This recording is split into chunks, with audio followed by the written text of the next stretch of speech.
My name is Paisley BlackBurn. I am an actress, and I was just interviewed by Keith Andrew for the Keith Andrew Network. Keith is doing a good job. He has overcome a disability in his life, and he is moving onward and upward. So check out his show. Show him some love.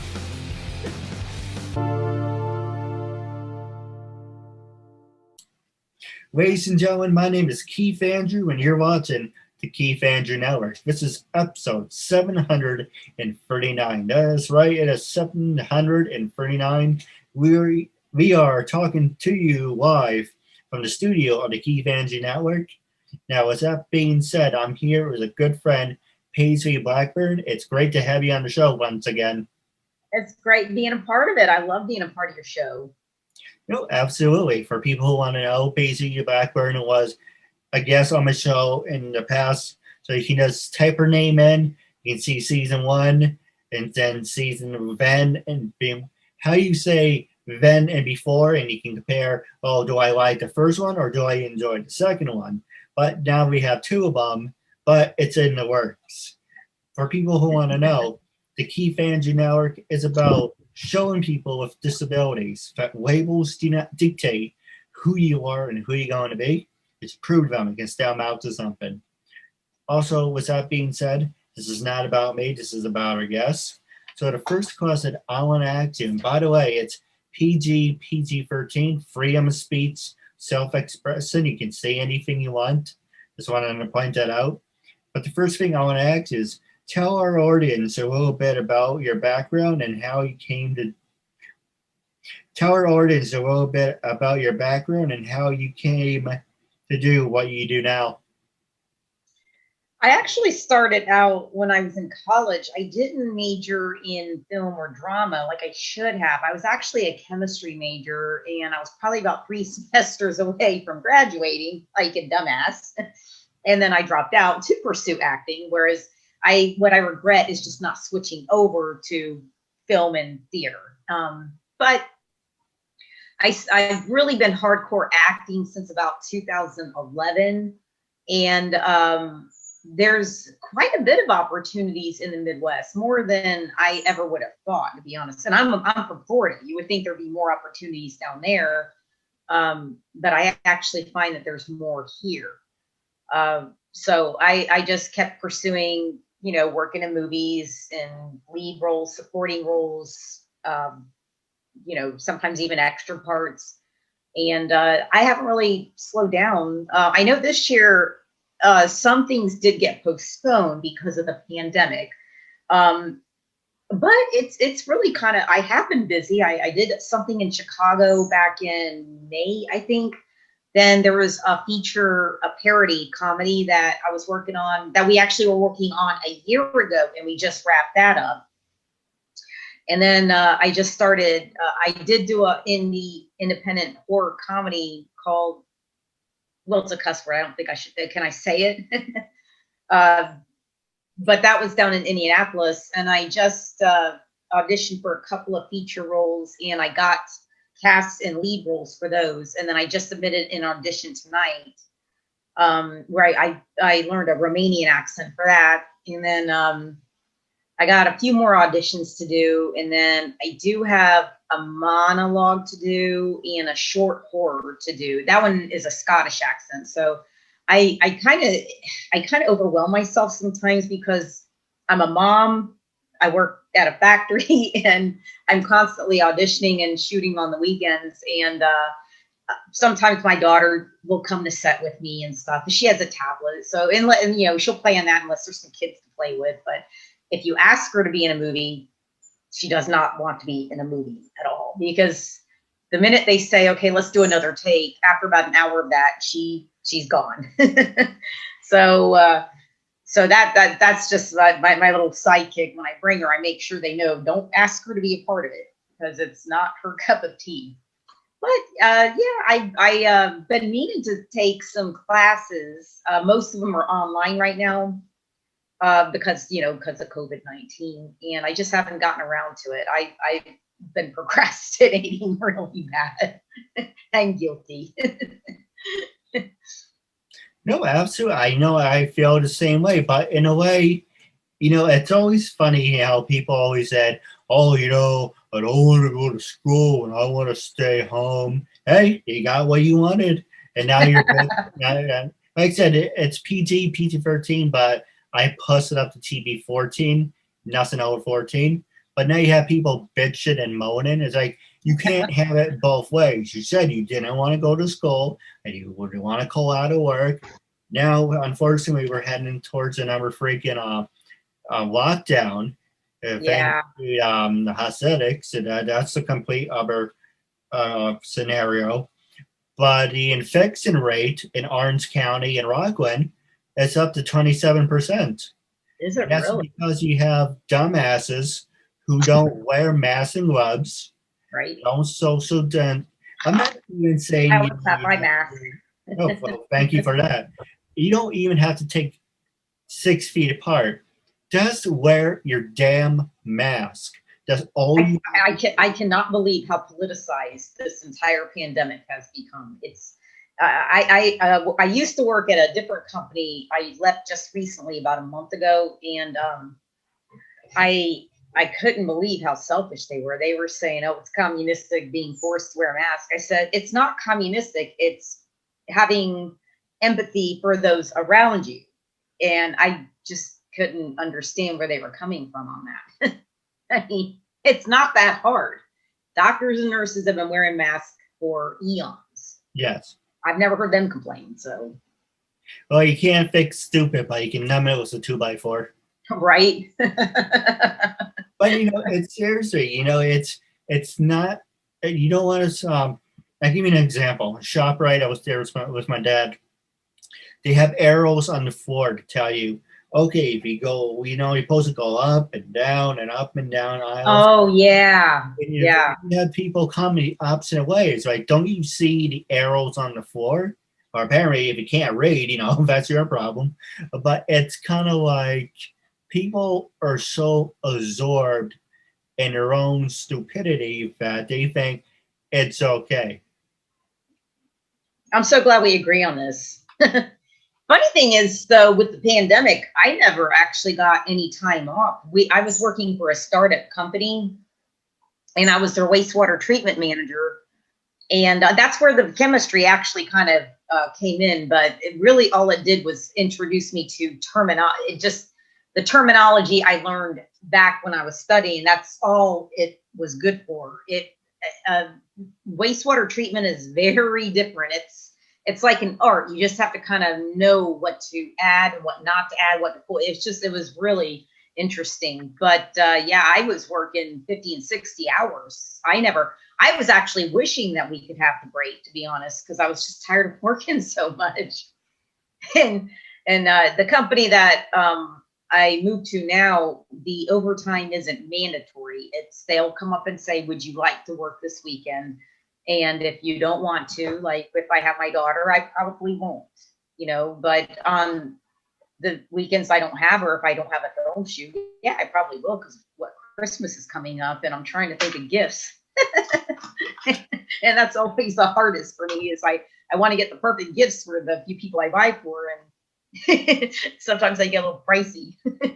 No, absolutely. I love opening wrapping paper and a gift. My dad and mom said over the years, oh, we got tired of you guys complaining, because if you buy something, you already have it, or you don't like it. Here's a gift card. I'm like, well, that's kind of cheap. Well, okay, yes, I could use them. Just give me the money. I'll put it in my savings account. You don't even have to get me that. But just the fact, like, here's a box. You don't know what's in it. It could be a box full of dog crap, but you're so excited that you have this mystery box, and you rip it open and with wrapping paper. It's exciting. It is. What is exciting about, here's a gift card. Go entertain yourself. Right. Well, what I did last year for Christmas with Saphira, I had my calculator on my phone open because we had a budget. And I said, since I seem to screw this up every year, I want you to pick out what you would like, and then we'll deduct it from the budget till we get to zero. Now you're just going to pretend that you've never seen these before, because I'm going to go home and wrap them. I did. My mom was like that too. Oh my God, that was so fun. But you're not getting it until the holidays. Right. But we had a lot of fun. We did. She was picking out some games and stuff, and Lego. She loves Lego. She loves to draw. That's a talent I never had. I drew stick figures. She does little animation on her tablet, and I keep thinking to myself, how can I exploit this and make money? I'm kidding, everybody, I'm kidding. But she is good. So what I've done is I started encouraging her because college is so expensive, and with the student loans that I have hanging over me and everybody I know hanging over them, I've told her, if you can teach yourself this stuff and get really good in that field, that line of work, I don't think you necessarily have to have a degree, but she might have to. I don't really know. I'm just trying to help her grow her talent. Because like I said, I don't know how she does all of it. She just has her tablet. She'll make little drawings and stuff like that. It's funny because the first drawing she ever did was several years ago when she was like 4. She's 10 now. And when she brought it downstairs to show me, and it was a mutant ninja turtle, a green, but the way she drew it, it was like a big green big bird. And I mentioned it, and she started laughing. I said, now, and all joking aside though, Sierra, that was like the first thing you ever drew.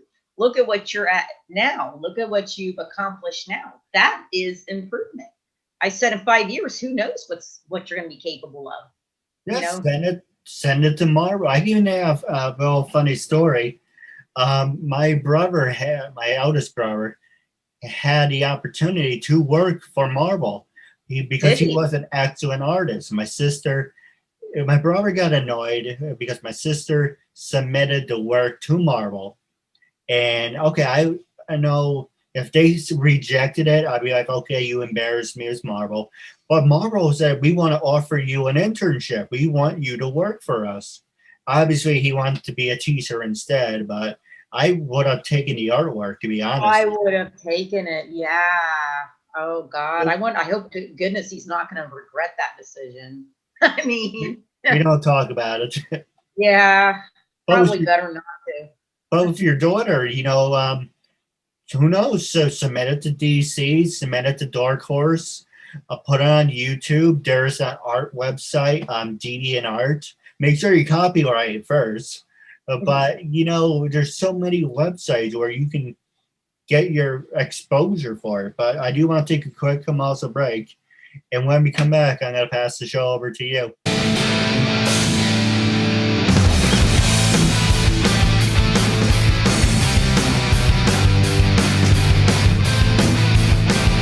I'm Anastasia Edwards. Hi, this is Jackie Nunez. Actress Becky Hayes. Hi, I'm Amelia Rose. There, I'm Saki Mieta. Hi guys, I'm Alexandria Denise, and you're watching Keith Andrews' show. He's doing a terrific job. Make sure you like and subscribe, and stay tuned for more awesomeness. Ladies and gentlemen, we're back from the commercial break, and the following is brought to you by social media. That's right, the Keith Andrews Network. It's on Facebook, Twitter, Instagram, Pinterest, Tumblr, and for people who live in the city of Manhattan, just for the people in Manhattan, every Saturday, 10:30 in the morning on Channel 2, you get to see an episode of the Keith Andrews Network. But don't worry, don't get upset, don't get discouraged, because 24/7, the Keith Andrews Network wants to present 24/7. You can watch the Keith Andrews Network anytime, any place, anywhere, available on Facebook and YouTube.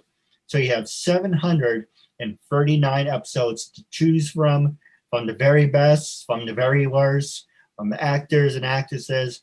It's a whole bunch of a great library to choose from. But with that being said, my last question to you, then I'll pass it over to you, is social media. With the discussion of social media, can it make you or break you? With everything that you accomplished in your life, do you consider Facebook, Twitter, Instagram, or whatever any other platforms you use, do you give thanks to these platforms to getting yourself out there? Or do you think it's the hard work and determination that you proved for all these years? I think it's a combination. It's definitely hard work and perseverance and passion and dedication, because it's a very brutal business. It is nothing but rejection. So And that's anyone that's interested ever, when they ask me about acting, I always say, be prepared. It's not an easy road, but if you stick with it, keep honing your talent, you will get, a lot of it is getting out and networking, of course, but social media has been a godsend. I mean, really now you don't even have to move to Hollywood, at least from what I can see. You can get, on Hulu, Amazon Prime. There was a project I did, Submerge Echo 51, which I think either is or was on Amazon Prime. I'm pretty sure it was. So social media makes it so it spreads like wildfire. Like one of my favorite K-pop bands is BTS. And what happened was my daughter happened to mention them. So I was like, I dropped her off with her dad's, and I came home and I was like, all right, let me see what these clowns are like. And since she seems to like them. So I became part of the army that night. I fell in love with them.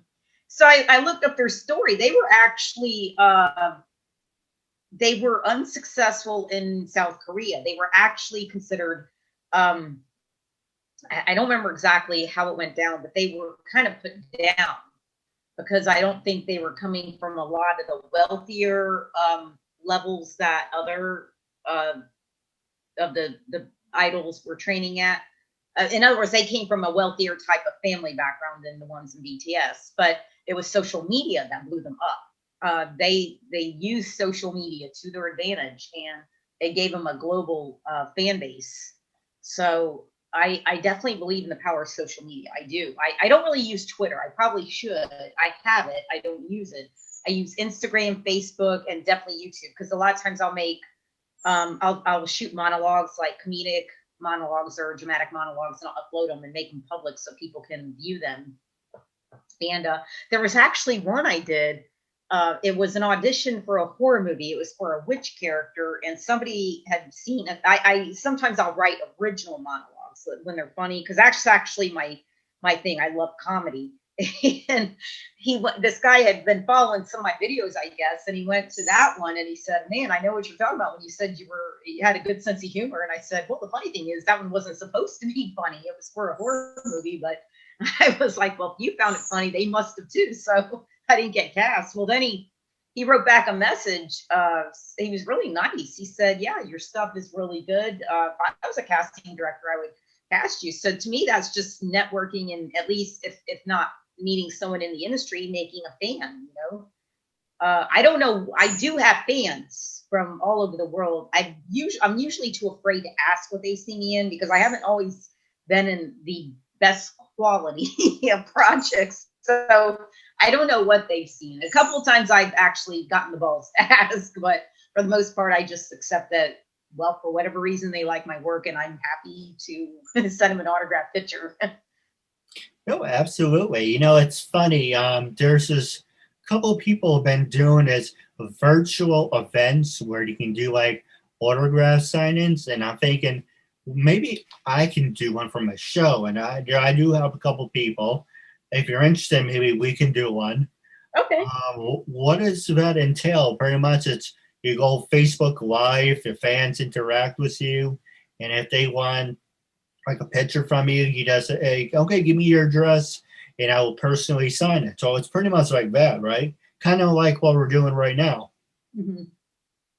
Yeah. And now I don't ever charge anybody for a picture, because from what I did the research on, apparently you got to pay taxes and all that. I ain't got time for all that. I have a couple of modeling shoots I was going to schedule, and from whatever best picture from that, I was going to have it printed off, like a stack of them, like 100. There's a place out in LA that'll print them out, and a place in Orlando, Florida. They'll print them out at a pretty cheap cost. And then it's only a few dollars. I mean, if it's in the United States, it's like $1. If it's overseas, it's like $2. It's not breaking my bank. So I'm just really, a lot of times I'll have it ready to mail, and then I get busy with just trying to get laundry or groceries and whatever. It'll be a couple weeks before I get it sent out, and I think, God, I hope they're not mad. But I mean, I do. Everybody that's asked for one, I've always sent them one. So, and like I said, I don't charge. It's just part of being an actor, really. I know A-listers will charge, but I don't know. I'm not an A-lister, so I don't feel that need to do that. Yeah, I consider myself a D-lister. And Right. I'm still working my way up. People don't know who the hell I am. But eventually, hopefully, knock on wood, it works out. But one thing I do want to talk about is the bird. And what's the bird's name? What type of bird is it? I'm not sure of the type of bird. I actually meant to put him upstairs. I thought he would just sit here and sit on his little perch outside the window, but I forget he likes to fly around. His name is Rocky Balboa. Rocky! This is funny. I'll show you some. Come here. Come to mommy. Come here. Come to mommy. Can I get a kiss? Can I get a kiss? Yes, mommy. Mommy get a kiss? Yeah. Yeah. What a word kiss. He's a couple. As you can see, I don't keep him in a cage. I do have to do a lot of cleaning, though, if you catch my drift. But it's funny, like he'll come into the shower and take a bath with me. And then when he gets all wet, he like flutters his wings to dry off. And then when I go lay in bed to watch a movie or read a book or something, he'll snuggle up next to me and I'll be able to like kind of pet him with my little cheek and then give him kisses and stuff. Yeah, get a kiss. He's a good boy. He's a cute bird. I was never really a bird person. I was always a cat person. It's actually my boyfriend he found him outside. He was injured. This is about a year ago, actually. It's been almost exactly 1 year that we've had him. He found him. He was injured. There was no parents, no siblings, nothing. And if he hadn't rescued him, a cat out here would have easily gotten him. So he brought him inside and he had him cuffed. And I remember he opened his hands. I said, "A bird? Where'd you get that from?" And he said he was hurt. He didn't have his parents, his family. Nobody was around. So he brought him in here and I said, "Well, what does he eat? We can give him something to eat." Like I knew what the hell I was doing. So we went to the store and got him some berries. And originally we were just going to nurse him back to health and then let him go outside. But we did take him outside and then he came back. So then he sort of just became part of the family. And so now he's funny. If I put on BTS, he will start singing, like chirping and singing with the music. So their fan base has crossed species. But when he's mad, like it's funny. He flies like a bat out of hell across the room and stuff. And when we do sleep in on the weekends, when a bird goes to sleep, they tuck their little head into their wings. So it looks like they lost their head. And in the mornings, if we don't have to get up and go work any overtime or whatever, and we're trying to sleep in, first he'll start by chirping, then he starts by flying around the room, and then eventually you'll feel a little poke on your eye and you wake up, there he is sitting on your face. So basically what he's saying is, "Get up and get me some berries, bitch." We call him His Majesty. Like if you're eating a sandwich, he'll come over and help himself to it. He eats potato chips and cheese and stuff. And what else does he eat? French fries, sandwiches, berries, yogurt. He'll eat yogurt. It's the funniest thing. It is. We have a rabbit too. I was actually going to get rid of the rabbit, not because she's absolutely gorgeous. She is a calico, beautiful, like brown and orange and black colored fur, and her ears flop down, and she's got these big brown bug eyes. But when I got her, I did not do enough research, which is my own fault. That is fault only on myself. I didn't know she chews. I didn't know they chew as much as they do. So the carpet is kind of taken a beating. We're going to have to replace that. And then any wires, forget about it. Those will get chewed. Although she hasn't really been chewing them in a while. I think she got zapped. Because I got zapped from picking something up that I didn't know she had chewed through. So I had to go buy some electrical tape. So that's on my to-do list of all the shit I procrastinated. It's funny. My grandfather, I remember the lamp too. It's like this big, giant honeycomb lamp. And my father had it in the corner. And unfortunately, he passed away. And like, I want the lamp. He took it home. My dad's like, "This freaking thing's a fire hazard. The whole thing is taped up. It was Westport tape. It's like, throw it out. I'm not burning my damn house down." But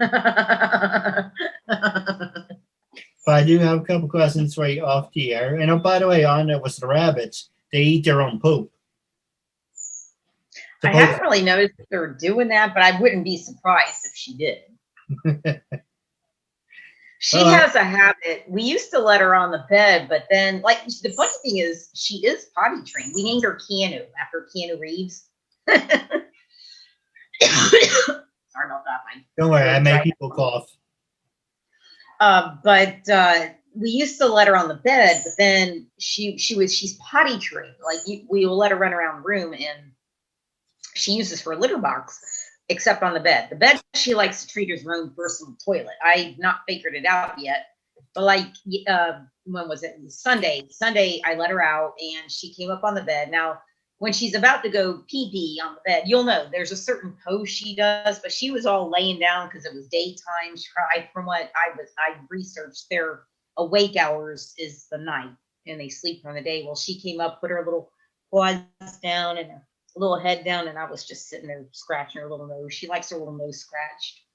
Only one time did she go nutty on us. She started growling. I went to go give her a kiss, and she sort of bit my shoulder, not to draw blood, but then, I don't know, she was just like a big rebellious teenager or something. She was like running around the room, like really fast, and it was scaring me. I was going to get rid of her then, but my daughter really likes her because the bird wasn't her favorite at first. She is more of a cat person, a dog person, but she slowly has kind of gotten used to Rocky. Like when I had her last couple weekends ago, I'll have her this weekend. I asked her if she would cut him up some berries because Saphira and we've gotten very, very close. Like we go out to Walmart and I've taught her how to cook. And my sister was teasing me saying, "You cook?" I said, "Oh, stop it." I said, "I can cook when I feel like it. I just most of the time I don't." But I had Saphira mopping the floor, and all I could think was, finally, I'm going to get some help around here. But she wants to clean the bathroom, so I'll show her how to disinfect and clean. And I think next time when I pick her up this weekend, I'm embarrassed. I'm Italian, and I am so embarrassed to admit this. I have never made lasagna.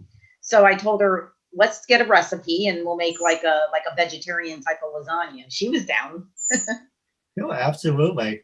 Now we're wrapping up our talk, so I do have a couple questions for you off the air. But wrapping up, it was a real honor and privilege having you as a guest once again, and I'm looking forward to part 3 down the road.